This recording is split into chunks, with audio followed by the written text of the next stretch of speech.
शेतकरी उत्पादक कंपन्यांनी आपल्या प्रक्रिया उद्योगाकरता विविध मालावरती आधारित किंवा विविध शेती उत्पादनांवरती आधारित मालांची किंवा प्रक्रियांची निवड केली आहे।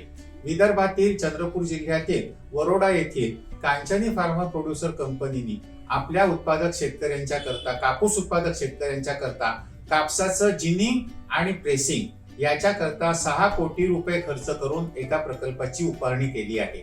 या प्रकल्पाला सुमारे 3 कोटी रुपयाचं अर्थसहाय्य हे स्मार्क या प्रकल्पातर्फे मिळालेलं आहे। या प्रकल्पामुळे शेतकऱ्यांना बाजारभावाशी आधारित असं जे नुकसान होत होतं ते नुकसान टाळण्यात आलेलं आहे।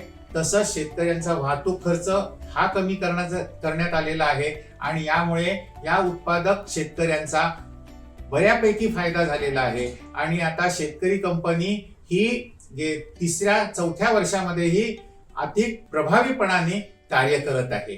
अशा तऱ्हेने कापूस उत्पादक शेतकऱ्यांचा जसा फायदा झाला तशाच तऱ्हेचा एक वेगळा प्रकल्प दौंड तालुक्यामध्ये केलेला आहे, ज्याच्यामध्ये आतापर्यंत आपण बकरी पालनामध्ये बोकड आणि बोकडापासून मिळणारं मांस ह्याच्या उत्पादनाचाच प्रामुख्याने विचार करत होतो, परंतु बकरीच्या दुधापासून चीज तयार करून ते हॉटेल्सना देणं असा एक उपक्रम त्या कंपनीतर्फे घेण्यात आलेला आहे।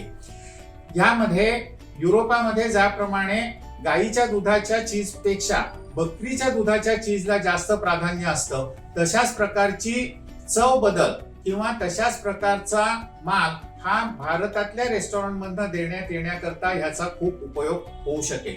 याच्यामध्ये 500 उत्पादक शेतकरी सदस्य सहभागी झाले असून त्याच्याकरता बकरीचं दूध काढण्याकरता पण मिल्किंग मशीनचा वापर त्यांनी पहिल्यांदा करण्याचं असं ठरवलेलं आहे। आतापर्यंत गाई किंवा म्हशींच्या करताच मिल्किंग मशीन्स होती, परंतु आता बकरीचं दूध काढण्याकरताही मिल्किंग मशीनचा वापर त्यांनी केलेला आहे। अशा प्रकारचा उद्योग हा अन्यत्र ही तयार करणं शक्य आहे, जेणेकरून बकरी उत्पादकांना किंवा बकरी पालकांना त्याच्यापासून चांगल्या तऱ्हेचा नफा मिळवता येऊ शकेल।